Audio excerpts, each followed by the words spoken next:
오늘 아침 뉴스 연구소. 오늘 아침 뉴스의 맥을 짚어드리는 시간 뉴스 연구소. 오늘도 두 분의 연구위원 나오셨어요. CBS 김정훈 기자, 뉴스톱 김준일 대표, 어서 오십시오. 안녕하세요.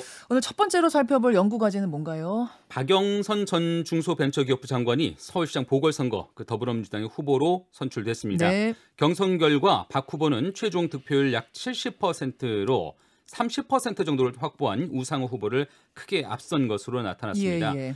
제3지대 경선에서는 국민의힘 안철수 후보가 무소속 금태섭 후보를 꺾고 이제 국민의힘 후보와의 경쟁을 앞두게 됐습니다. 네. 박영선, 안철수 후보는 이제 각각 여권과 야권의 후보 단일화 마지막 라운드에 오르게 됐는데요. 민주당을 중심으로 한 여권에서는 열린민주당과 시대전환과의 단일화 방식을 두고, 또 야권에서는 안철수 후보와 국민의힘 후보 사이 단일화 후보 명분과 그 시점을 두고 아마 계속 줄다리기가 이어질 것 같습니다. 그래요. 박영선 후보 앞설 것이다라고 많이 점쳐졌습니다만 생각보다 크게 앞섰어요. 예, 한 6대4 정도로 앞서지 않겠느냐라고 예상들이 있었는데 7대3으로 앞섰습니다. 그러게요. 거의 69.56%니까 사실상 7대3이다. 그러면 왜 이렇게 됐느냐? 지금 민주당 지지자들에서는 이번 선거는 서울시장은 특히 절대 내주면 안 된다. 그러면 가장 우선시 고려하는 게 본선 경쟁력이다. 절대 내주면 안 된다는 이유는 대선과도 연결이 되니까. 그렇죠. 예, 여러모로 이제 계속 서울시장을 계속 가져왔던 것도 있고 민주당이 그리고 다 내년 대선까지 있고 그러니까 본선 경쟁력을 가장 많이 봤다는 말이에요. 근데 이제 아무래도 많이 앞선 것 하나가 있고 또 하나는 이제 우상호 후보가 박원순 후보 계승 논란이 좀 불거지면서 여기에서 본선 경쟁 오히려 이제 승부수를 던진 건데 이게 자충수가 된 것 아니냐 이런 평가들이 있어요. 본선 경쟁력 떨어지지 않겠느냐 오히려 그렇게 봤다고요. 그리고 왜냐하면 야권이나 중도에서는 부정적으로 보기 때문에 그 발언에 대해서 그래서 오히려 자충수가 됐다라고 보는 거고 지금 단일화 일정을 보면은 민주당은 선시대전 죄송합니다. 선시대전환 후 열린민주당으로 지금 하는 거로 정리가 됐어요. 그러니까 원샷은 아닌 거죠. 3자 단일화는 열린민주당에서 부정적으로 보기 때문에 그래서 이게 또 일정이 어제도 말씀드렸는데 3월 8일이 이 공직자 사퇴 시한이거든요. 네. 근데 김진애 후보 같은 경우에는 사실상 사퇴를 하는 것으로 지금 굳힌 상황이에요. 그래서 이제 김의겸 전 청와대 대변인이 계승할 것이다 이런 기사가 나오고 있는데 조정훈 후보는 완주하겠다라고 처음에 얘기를 했지만은 지금은 좀 불투명한 상황이라서 그래서 먼저 3월 8일 이전에 조정훈 후보랑 단일화를 하고 그리고 19일 이전에 이제 김진애 후보랑 단일화를 하는 그런 일정이 지금 될 것 같습니다. 자, 제3지대 쪽 가보죠. 안철수, 금태섭 단일화 안철수 후보로 됐습니다. 네, 이제 나머지는 안철수 후보 또 국민의힘 단일화를 순탄하게 이룰 수 있을 것인가 그 문제가 남아있는 상태인데요. 관전 포인트는 뭐예요?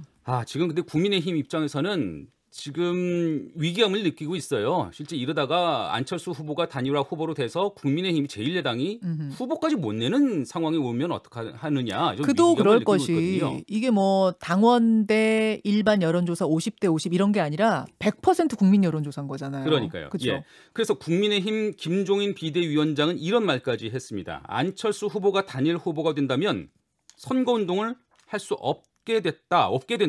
우리가 안철수 후보 단일 후보로는 밀어줄 수가 없다.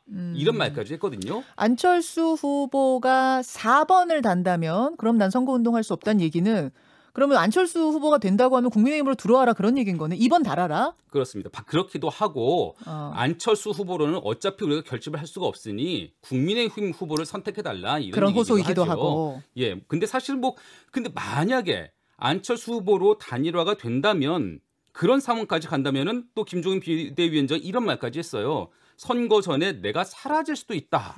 이런 말까지 했기 때문에 사실은 서울시장 후보를 내지 못하는 상황이 된다면 비대위원장의 그 리더십은 그냥 붕괴 수준일 것 같습니다. 그래서 그때 이후는 김종인 비대위원장의 지침이 일사불란하게 받아들여질 것 같지는 않고요. 그래서 그런 상황까지는 막겠다. 이런 위기의식이 좀 있는 것 같고 결국은 단일화를 놓고는 이게 쟁점이 될 것 같아요. 어떤 문항으로 여론조사를 돌리겠느냐. 100% 국민 여론조사는 맞는데 질문을 어떻게 던지느냐에 따라서 유불리가 좀 달라진다면서요. 그러니까 안철수 후보 같은 경우에는 인물입니다. 또 예. 국민의힘 같은 경우에는 정당이고요. 그래서 안철수 후보 같은 경우에는 이를테면 누가 박영선 후보를 이길 수 있겠느냐 이런 문항을 선호할 거고요.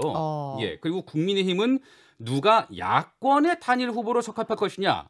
야권이란 말을 한번 상기시키는 순간 제1야당은 국민의힘이지 이렇게 떠오르도록. 그렇습니다. 그래서 현재 판세로 비춰서는 안 후보 쪽은 계속 인물론을 강조할 것 같고 국민의힘은 누가 그래도 야권을 대표할 수 있겠느냐 이 부분을 강조할 것 같습니다. 뭐 하나 팩트 체크가 좀 필요한 부분이 그러세요. 있는데 법률적으로 이를테면은 당의 다른 후보의 선거 운동을 할 수 없다. 이거는 좀 절반 정도만 맞는 얘기예요. 왜냐하면 과거에 이를테면은 2010년에 유시민 참여당 후보가 범야권 후보로 민주당, 민주노동당 나왔는데 그때 민주당 손학규 선대위원장이 다 선거 운동을 했거든요. 했었죠. 그러니까 이제 지원 유세 같은 거는 다 할 수 있다라는 거예요. 그래서 이거는 뭐 완전히 법률적으로 안 된다 이런 식으로 뭐 단언할 문제는 아닌데 겸사겸사 그래서 입당까지 해라 좀 이런 식으로 지금 유인하는 그런 말로 좀 봐야 될 것 같습니다. 그렇죠. 그러니까 법적으로 안 된다라는 것보다도 심리적으로 지금 김종인 위원장은 안철수 후보하고 상당히 거리감이 안 좁혀지는 것 같아요. 싫은 것 같아요, 그냥. 근데 너무 티를 내셔서 조금. 자, 그런 관전 포인트들이 있습니다, 여러분. 근데 이 모습이 언젠가 한번 본 것 같지 않으세요? 네. 이게 10년 전이에요. 10년 전인 2011년 서울시장 보궐선거가 진행됐었는데 그때 오세훈 시장의 사퇴로 시작이 됐죠. 당시 여권인 한나라당에서는 나경원 후보가 확정이 됐고요. 제3지대에서는 박원순, 안철수 후보 간 단일화가 진행됐고요. 그랬었죠. 야당 가운데는 박영선 후보가 민주당 후보로 확정됐습니다. 그랬었죠. 결국 이게 나경원 대 박원순의 최종 결승전에서 박원순 후보가 시장으로 당선됐는데 이게 유권자 입장에서는 이게 마치 시간을 달리는 유권자가 된 듯한 느낌이에요. 10년 전으로 돌아간 서울시를 둘러싼 정치가 10년 동안 무엇이 달라진 게 없었나 뭐 그런 생각도 좀 듭니다. 그래요. 두 번째 연구 주제로 가죠. 배우 윤여정 등이 출연한 영화 미나리가 미국 골든글로브에서 최우수 외국어 영화상을 수상했습니다. 미나리는 교포 2세 정이삭 감독의 자전적 경험을 바탕으로 1980년대 아메리칸 드림을 쫓아서 미국의 한 농장으로 이주한 한인 가정의 이야기를 담았죠. 낯선 환경에 정착하며 갈등하는 가족이 서로를 의지해서 희망을 키워나가는 이야기가 많은 이들의 공감을 샀다는 평가입니다. 근데 이 수상 소식은 반갑지만 한국계 미국인 감독과 또 미국의 제작사가 내놓은 영화가 대화 절반 이상이 영어가 아니라는 이유로 작품상 후보에는 오르지 못한 그 사실은 좀 아쉽다 이런 생각이 듭니다. 어쨌든 뭐 지난해 봉준호 감독의 기생충에 이어서 올해 미나리까지 골든글로브 외국어 영화상 부문은 한국계 영화가 2년 연속 휩쓰게 됐습니다. 아니 이게 제작사도 브래드 피트 제작사, 미국 제작사고 한국인 배우는 딱 2명밖에 없어요. 한국 국적 배우는 윤여정 씨랑 한예리 씨밖에 없고 다 미국 배우고 미국인 감독인데 근데 이게 왜 외국어 영화상에 올랐느냐? 이거는 그냥 아쉬운 정도가 아니라 상당히 비판이 많이 쏟아지고 있습니다. 미국 내에서도. 할리우드 외신기자협회 규정에 따르면은 대화의 50% 이상이 영어가 아닌 경우에는 외국 영화로 분류한다라는 규정이 있어요. 그래서 근데 뉴욕타임스가 미국인 감독이 연출하고 미국 회사가 제작한 영화가 왜 외국인 영화 후보로 올렸느냐 바보 같다 이런 비판을 하기도 했습니다. 게다가 외국어가 50% 이상이라는 그 기준도 왔다 갔다 한대요. 매해 똑같은 기준도 아니래요. 맞습니다. 그래서 지금 75번째 상을 받았거든요. 미나리가 이 골든글로브까지. 그리고 윤여정 씨 같은 경우에는 26개 상을 수상을 했는데 이번에 골든글로브에서는 여우조연상에서 오르지도 못했어요. 후보로. 그래서 그것도 굉장히 지금 비판받고 있습니다. 근데 지금 이제 기생충의 길을 따를 것인가 그거가 관심이에요. 왜냐하면 기생충도 최우수 외국어 영화상을 수상한 다음에 아카데미 사관왕을 했거든요. 그러니까 여기 미나리도 그럴 가능성이 있다라는 거고 그 아카데미가 열리기 전에 미국 배우조합상하고 미국 영화연구소에서 인정 뭐 이렇게 주는 상이 있는데 여기서도 지금 노미네이트가 됐거든요. 그래서 상을 하면은 아카데미에서 상을 받는 것이 굉장히 유력하고 그 상들을 탄 경우 아카데미에서도 유력했었던 적이 기생충도 그 길을 따라갔다라는 거예요. 그래서 다음 달 4일에 열리는 미국 배우조합상에서 3관왕 3개의 노미네이트가 됐는데 그걸 받는지 여부를 보면은 4월 달에 이제 열리는 걸 볼 수가 있는 거죠. 그 골든글로브에서 이렇게 왜 외국어 영화상이야? 왜 찬밥 신세야? 이런 이야기들, 이런 여론이 많이 형성되면 그게 오히려 오스카상에는 좀 유리하게 작용하지는 않을까 그런 생각도 드네요. 네, 맞습니다. 그렇기도 하고요. 근데 저는 뭐 이게 이민자들의 나라인 미국에서 네. 이민 가족의 이야기를 하는데 정작 미국인들은 이거 우리 얘기 아닌데? 하면서 외국어 영화로 치부하는 이 현실이 사실 저는 이 수상에서의 아쉬움이 오히려 이 영화의 주제의식을 더 부각시키는 것 같아요. 오히려. 그래서 이런 영화까지 만들어졌구나 하는 생각도 들고. 그러네요. 근데 뭐 사실 우리나라 입장에서도 우리나라도 우리 다른 나라에서 태어나서 한국의 국적을 갖고 우리와 더불어 살아가는 사람들을 상대로도 우리는 그러니까 당신은 어느 나라 사람이에요? 이렇게 묻는 경우가 좀 왕왕 있는데 또 우리는 어떠한가 이런 모습도 좀 되돌아볼 필요가 있을 것 같습니다. 그나저나 왜 미나리예요? 제목이? 왜?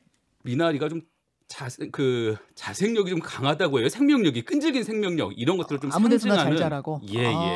그래서 그 이민 가족의 모습을 좀 상징한 그런 상징물이 아닌가 싶습니다. 네, 내일 개봉합니다, 여러분. 미나리 여기까지. 자, 세 번째 주제로 가죠.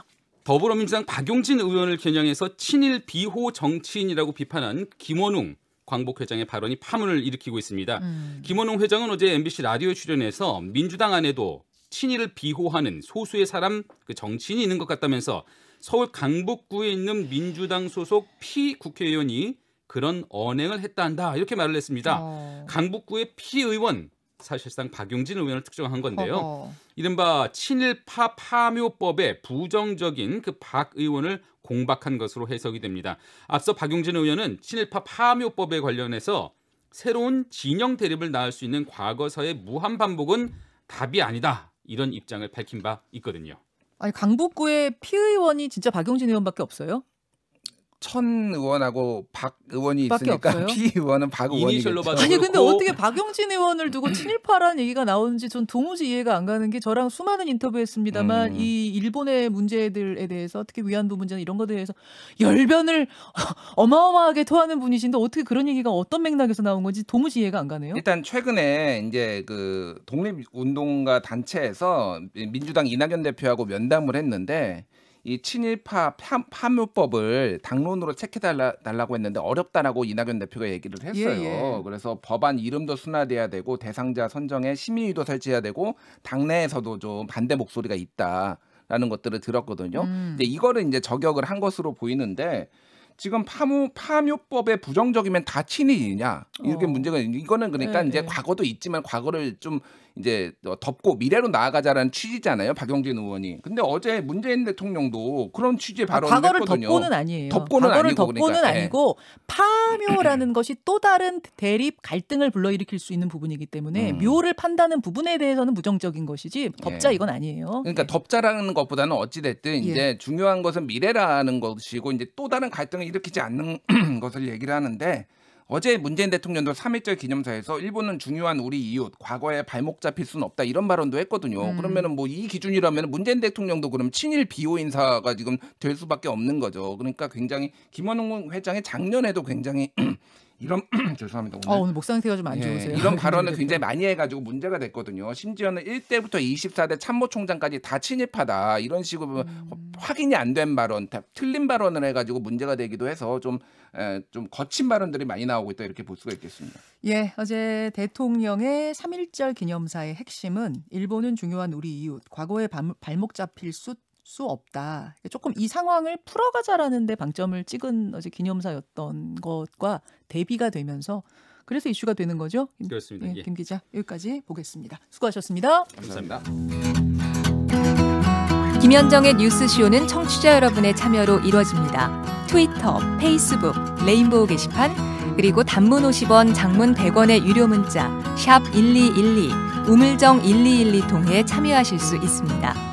김현정의 뉴스쇼 여러분과 함께 만듭니다.